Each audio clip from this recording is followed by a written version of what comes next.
പ്രബോധന രംഗത്ത് പുത്തനുണർവുമായി ലൗദി ഖുർആൻ masters club അവതരിപ്പിക്കുന്നു രാത്രി സന്ദേശം.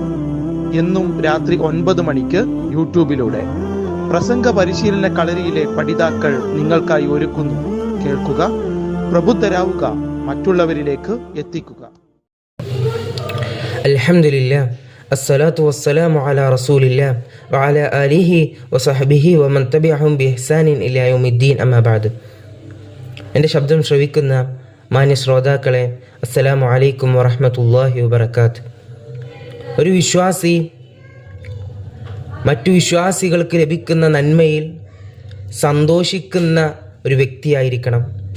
മാത്രമല്ല, നമുക്കുണ്ടാകുന്ന ഒരു നന്മ, നമ്മൾ ഉണ്ടാകണമെന്ന് ആഗ്രഹിക്കുന്ന ഒരു നന്മ നമ്മുടെ സഹോദരന്മാർക്കും നമ്മുടെ മറ്റു ആളുകൾക്കും കൂടി ലഭിക്കണം എന്ന് ആഗ്രഹിക്കുന്നത് വരെ ഒരു വ്യക്തിക്ക്, ഒരു വിശ്വാസി, യഥാർത്ഥ വിശ്വാസി പോലും ആകാൻ സാധിക്കില്ല എന്ന് പഠിപ്പിച്ച മതമാണ് ഇസ്ലാം. എന്നാൽ ഇതിന് നേരെ വിപരീതമാണ് അസൂയ എന്ന് പറയുന്ന ഈ ദുഷിച്ച സ്വഭാവം. കാരണം മറ്റുള്ളവർക്ക് ലഭിക്കുന്ന നന്മയിൽ തനിക്കുണ്ടാകുന്ന അമർഷം, തനിക്കുണ്ടാകുന്ന ഒരു വിദ്വേഷം അല്ലെങ്കിൽ വെറുപ്പ്, സങ്കടം, ഇതിനെയാണ് നമ്മൾ അസൂയ എന്ന് പറയുന്നത്. ആ അസൂയ എന്നുള്ള ദുഷിച്ച സ്വഭാവം നമ്മുടെ ജീവിതത്തിലേക്ക് എങ്ങാനും കടന്നു വന്നാൽ സഹോദരന്മാരെ, സഹോദരിമാരെ, വലിയ രൂപത്തിലുള്ള വിപത്താണ്, വലിയ രൂപത്തിലുള്ള അപകടമാണ് നമ്മുടെ ജീവിതത്തിൽ ആ സ്വഭാവം ഉണ്ടാക്കി തീർക്കുന്നത്.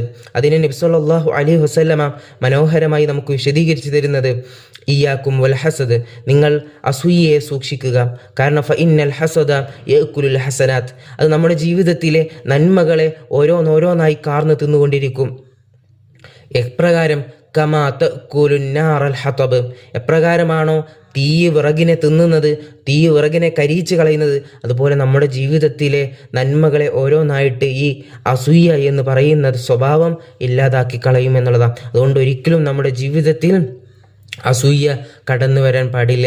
നബി സല്ലല്ലാഹു അലൈഹി വസല്ലമ ഓരോ നമസ്കാരങ്ങൾക്ക് ശേഷവും അതോടൊപ്പം തന്നെ ഉറങ്ങാൻ കിടക്കുന്നതിന് മുമ്പുമൊക്കെ നമ്മളോട് ചൊല്ലാൻ ആവശ്യപ്പെട്ടിട്ടുള്ള സൂറത്താണ് സൂറത്തുൽ ഫലഖ്.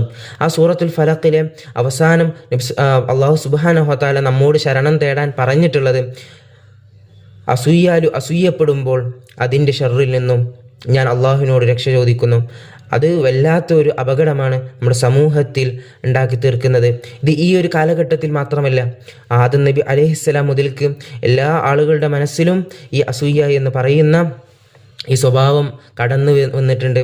ആദം നബി അലൈഹിസ്സലാമിയുടെ 2 സന്താനങ്ങൾ, അവർ തമ്മിൽ അസൂയ കൊണ്ടാണ് അവർക്ക് തമ്മിൽ പ്രശ്നങ്ങൾ ഉണ്ടാക്കുകയും ഒരാൾ മറ്റൊരാളെ വധിക്കുകയും ചെയ്തിട്ടുള്ളത്. യൂസുഫ് നബി അലൈഹിസ്സലാമിയെ അസൂയ കൊണ്ടാണ് സഹോദരന്മാർ പൊട്ടക്കിണറ്റിലിടാൻ തീരുമാനിച്ചിട്ടുള്ളത്. ഇങ്ങനെ ഒരുപാട് ഉദാഹരണങ്ങൾ ചരിത്രത്തിൽ നമുക്ക് കാണാൻ സാധിക്കും.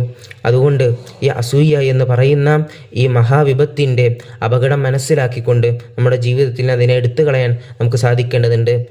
പ്രത്യേകിച്ചും നമ്മൾ ഉറങ്ങാൻ കിടക്കുമ്പോൾ ഒരാളോടും ഒരു പകയോ വെറുപ്പോ വിദ്വേഷമോ അസൂയയോ എൻ്റെ ഹൃദയത്തിലില്ല എന്ന് ഉറപ്പുവരുത്തിക്കൊണ്ടായിരിക്കണം നമ്മൾ ഉറങ്ങാൻ കിടക്കേണ്ടത് എന്ന് നാം ഉപദേശിച്ചുകൊണ്ട് ഞാൻ അവസാനിപ്പിക്കുന്നു.